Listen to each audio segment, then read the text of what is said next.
Hi, I'm Dr. Matthew Sharps, here again for the world of the mind. We've been talking about our new book, my book co authored with my wife, Dr. Jana Price Sharps, clinical psychologist. And our book is called Dissociation and Belief. Okay. Subtitle The Psychology of Why Things Go Horribly Wrong and What to Do About it. As we've already seen, dissociation involves our ability to divorce our minds from the reality around us, the physical reality around us. As we saw in our previous video, this can contribute to creativity and invention. It can also contribute to absolute disasters as we wind up thinking up things that don't really exist at all. And sometimes, well, as we'll see in future videos, that's led to the starvation of entire nations. It's led to terrifying disasters and warfare. It's led to people following people whose level of reality grasp was so poor that it may have resulted in the death of millions. As well, of course, as in our everyday life. But an awful lot of people all over the world find a tremendous surcease from the rigors of everyday life in religion. And since dissociation allows us to divorce ourselves from the immediacy of physical reality, we'd expect to see this very strongly in religious thinking, wouldn't we? Now, the great difficulty with religion, and we may wind up offending everybody in the world with this, is that lots and lots of people look at religion and they look at the history of religions and they realize that religions all do have histories and they all differ from each other. Therefore, they pretty much have not got it right, okay? So you have lots of people saying, well, my religion has it right, nobody else's religion does, so there. You've got other people, especially lots of them on the internet, who are explaining that since all the religions seem to be wrong because they all have different ways of looking at the world, there is no God, et cetera, et cetera. And it's amazing how many people on the internet seems to absolutely hate this God that they don't believe in. It's quite fascinating, really. But the problem is this, that religion and religious thinking seems to exist in every culture all over the world. Okay? But that doesn't necessarily have anything to do, does it, with the nature of God or the gods? Okay? Whatever a universe might be beyond this one, okay, the universe of the divine, if you will, well, it's happening in a part of the universe that is far beyond our three dimensions of space and the single dimension of time along which we're all traveling. The fact that our religions don't have it right doesn't really say anything about the subjects of those religions. And it's amazing how many people conflate the two. Since such and such a religion has wanted been killing people, okay, well, there can't be any God. The problem is lots of religions actually want you to kill other people, certainly, okay? You can go around and dig up various places around the world. There's a good one east of St. Louis where huge numbers of young people were buried in the ground. Hopefully they were already dead, but we're not quite sure, in various lovely geometric patterns that seemed either presumably religiously, or at least aesthetically acceptable to somebody. And there are things like that all over the world. There are places where, my goodness, tens or twenties of human children were buried in the ground as sacrifices to something or other, okay? Other places where you just sacrifice the neighbors, okay? Whatever, you might wind up ripping their hearts out and rolling the bodies down the pyramid, having a wonderful time with that. It's a bit of a problem, really, isn't it? Because it's a bit difficult, isn't it, to reconcile the idea of God with the idea of all these world religions. Yet why do we have them? Well, you pretty much want to have them, don't you? Because if your warriors believe that when they die, they go to a wonderful place, which is, depending on the individual warrior, possibly a national park or Vegas, whatever it is, it's heaven, okay? Their warriors believe that, and your warriors believe that they just get killed quite painfully and stuck in a hole in the ground. Well, guess which bunch is going to fight better, all right? A religion has a very, very great ability to help our warriors beat their warriors. It also helps our king stay the king. Recall, there are many cultures around the world where the king or the queen winds up being a living god or goddess in the minds of the people around them. And that takes a certain amount of dissociation, doesn't it? You have to look at this person and say, this isn't really a person. This is a person somehow divine in nature, even though, frankly, they smell the same way I do. All right? Dissociation seems important there. So we decided, okay, let's study dissociation in religious thinking. And boy, did we blow it. One of the things we find in our book here, when we measure dissociation against the various indices of religion by various instruments, we didn't find an effect at all. How on earth is this possible? Well, you have to look at how you ask the questions.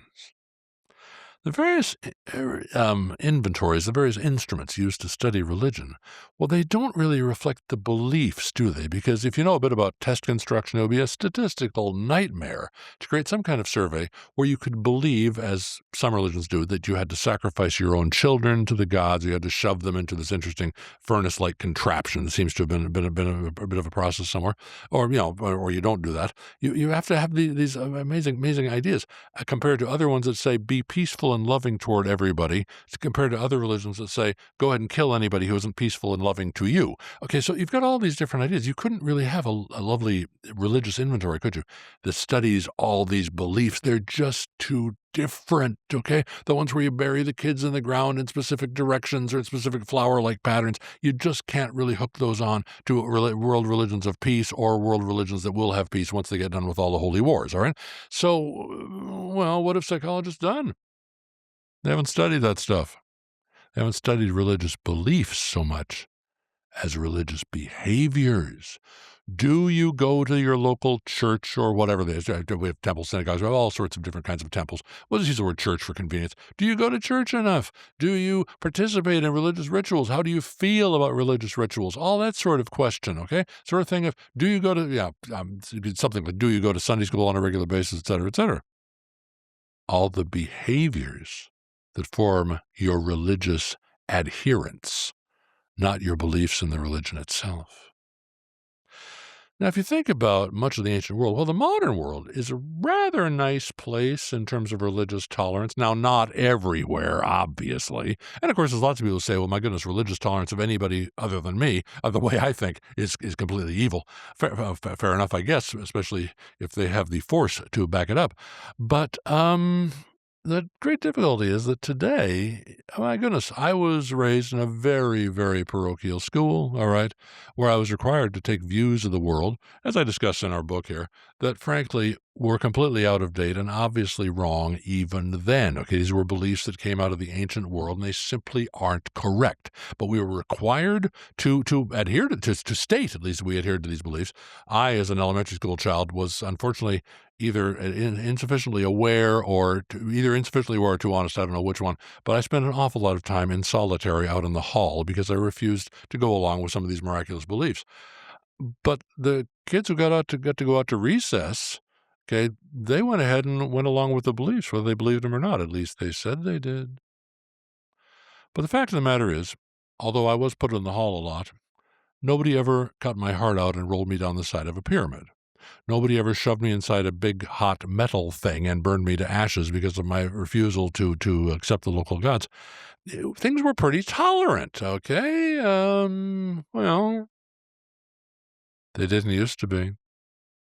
Lots of times and lots of places, if you didn't go along with the local religion, you wound up being the next sacrifice. Now, here we have a fascinating paradox. Religious thinking, religious beliefs in miraculous things that don't happen in the ordinary world. Well, they produce a wonderful state called cognitive dissonance, where you have a great investment in something, and so your valuation of that thing becomes greater. And so if I have to believe in things, and I have to say I believe in things that can't really happen physically, well, I'm going to probably, I'm more invested in this. Yeah, I'll go along with it. Yeah, so there. But by saying that, I suddenly become more socially acceptable. For I think it's fair to state that for most human cultures in most of the history of the world, you were in a lot of trouble if you didn't go along with the local religion. Now, the person who's not likely to go along with it then is the person who's relatively dissociated, the person who isn't putting his or her own welfare before the statement of their beliefs. Oddly enough, you're more likely to show up as dissociated, not on a measure of religious belief, but on a measure of religious behavior, if you don't accept the local behaviors. If you're going to be a good person, get on in life in your local society and not wind up with your heart slammed into the idol or whatever it is and your body rolled down the side of the pyramid or whatever, whichever your local way of sacrificing your own people or your neighbors is. Point being this, you may need dissociation to have the actual beliefs, but maybe you don't have those beliefs at all.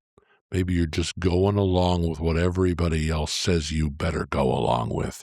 And under those circumstances, you know what we're going to find? Exactly what we find here. the dissociated are not the ones who are, going along with the religion. It's the people who are saying, I'm just going to get along with this well because I'm seeing physical reality, and the last thing I want is to be part of the sacrifice dropped in the river or buried in the ground or rolled down the pyramid or set fire to or whatever it is. I'd rather not have that happen. I'm focused clearly on physical reality. I'm going to go along with whatever they say. Hallelujah.